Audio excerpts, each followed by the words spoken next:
Hi hello welcome to Priya cooking. ఈరోజు నువ్వుల కారం పొడిని ఇంట్లోనే ఎంతో టేస్టీగా ఈజీగా ఎలా ప్రిపేర్ చేసేసుకోవాలో మనం ఇప్పుడు చూసేద్దాం. ముందుగా ఒక ప్యాన్ తీసుకొని ఇందులోకి 2 కప్పుల వరకు నువ్వులు తీసుకుంటున్నానండి.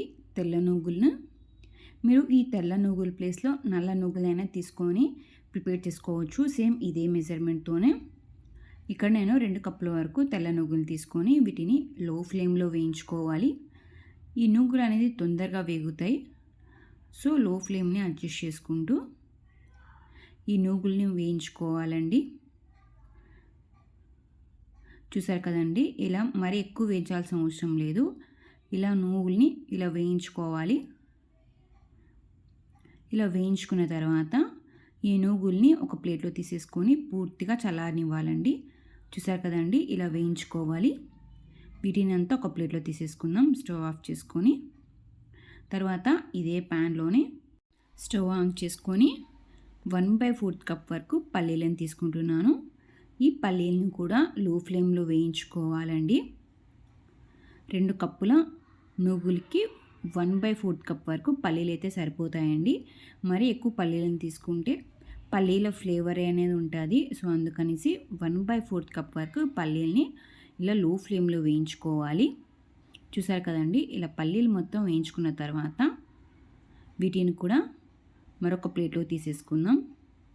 తర్వాత ఇదే ప్యాన్లోనే 2 టేబుల్ స్పూన్ వరకు ఆయిల్ వేసుకుంటున్నాను. ఆయిల్ కొంచెం హీట్ ఎక్కిన తర్వాత ఇందులోకి 1/4 టేబుల్ స్పూన్ వరకు మెంతులు వేసుకుంటున్నానండి. అలాగే ఇందులోకి 2 టేబుల్ స్పూన్ వరకు శనగబాడలు, అలాగే 2 టేబుల్ స్పూన్ వరకు ఉద్దిబాడల్ని వేసుకుంటున్నాను. వీటిని లో ఫ్లేమ్లో వేయించుకోవాలి. ఒక 2 to 3 minutes పాటు ఈ ఆయిల్లో వీటిని లో ఫ్లేమ్లో వేయించుకోవాలండి. ఇలా మొత్తం ఇవన్నీ వేయించుకున్న తర్వాత ఇందులోకి 1 టేబుల్ స్పూన్ వరకు ధనియాలు వేస్తున్నాను. ఈ ధనియాలను కూడా లో ఫ్లేమ్లో ఒక 2 to 3 minutes పాటు లో ఫ్లేమ్లో వేయించుకోవాలి. ఇలా ఇవన్నీ వేయించుకున్న తర్వాత ఇందులోనికి కారానికి సరిపడా ఎండుమిర్చి తీసుకున్నాను. ఇక్కడ దాదాపు నేను 20 to 25 వరకు ఈ ఎండుమిర్చిని ఇలా కట్ చేసుకొని తీసుకున్నానండి. కప్ మెజర్మెంట్ అయితే 1 కప్పు వరకు ఇలా ఎండుమిర్చిని తీసుకున్నాను.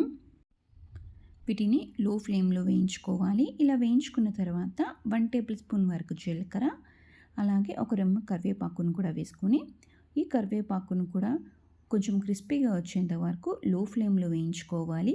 వేడి వేడి అన్నంలోకి అయితే ఈ నువ్వుల కారం పొడి అయితే చాలా బాగుంటుంది.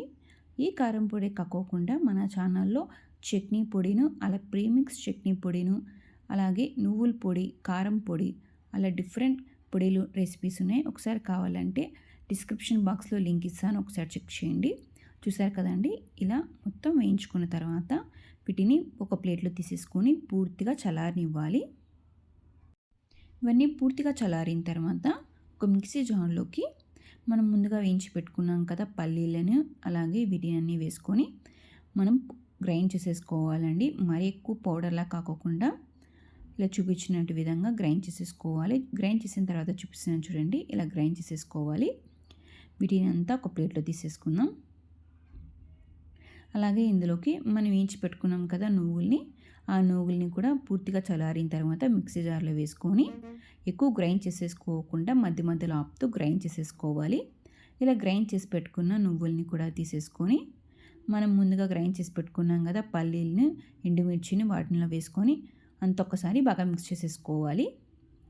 ఇలా మిక్స్ చేసుకున్న తర్వాత మరొకసారి గ్రైండ్ చేసేసుకోవాలి. మీరు అంత ఒక్కటేసారి అయినా వేసుకొని గ్రైండ్ చేసుకోవచ్చు. ఇక్కడ నేనైతే సపరేట్గా వేసుకొని గ్రైండ్ చేస్తున్నాను. మీరు అంత ఒకటేసారి వేసుకొని గ్రైండ్ చేసుకోవచ్చు. అలాగే ఇందులోకి 10 నుంచి 15 వరకు వెల్లుల్లిని తీసుకున్నాను. అలాగే ఇందులోకి తగినంత సాల్ట్ వేసుకుని గ్రైండ్ చేసేసుకుంటున్నాను. మీరు అంత ఒక్కటేసారి అయినా గ్రైండ్ చేసుకోవచ్చు. ఫస్ట్ అయితే మనం ముందుగా వేయించి పెట్టుకున్న పల్లీలని, అలాగే ఎండుమిర్చిని ఉన్నాయి కదా వాటిని పూర్తిగా చల్లారిన తర్వాత గ్రైండ్ చేసేసుకోవాలి. తర్వాత అదే మిక్సీ జార్లోకి మనం వేయించి పెట్టుకున్నాం కదా నువ్వుల్ని, వాటిని వేసుకొని గ్రైండ్ చేసుకోవచ్చు. ఇక్కడ నేనైతే ఒకసారి వేసుకొని గ్రైండ్ చేసుకున్నాను. మీరు అంత ఒకటేసారి వేసుకొని గ్రైండ్ చేసుకోవాలి. మీరు గ్రైండ్ చేసేటప్పుడు మధ్య మధ్యలో ఆపుతూ గ్రైండ్ చేసేసుకోవాలండి. మరి ఎక్కువ గ్రైండ్ చేస్తే మనకు ఈ పొడి అనేది ఉంటలా ఫామ్ అవుతుంది. అలా కాకుండా మధ్య మధ్యలో ఆపుతూ గ్రైండ్ చేసేసుకోవాలి. వీటిని అంతా ఒక ప్లేట్లో తీసేసుకొని పూర్తిగా చల్లారనివ్వాలి. పూర్తిగా చల్లారిన తర్వాత ఒక ఎయిర్ కంటైనర్ బాక్స్లోకి స్టోర్ చేసేసుకొని దాదాపు ఒక 2-3 మినిట్స్ వరకు మనం వీటిని స్టోర్ చేసుకోవచ్చు. చూసారు కదండి నువ్వుల కారం పొడిని ఎలా ప్రిపేర్ చేసేసుకోవాలో. ఇంకెందుకు ఆలస్యం, లైక్ చేయండి, షేర్ చేయండి, కామెంట్ చేయండి. ఇలాంటి ఎన్నో రెసిపీస్తో మరి మీ ముందు ఉంటాను. Thank you for watching.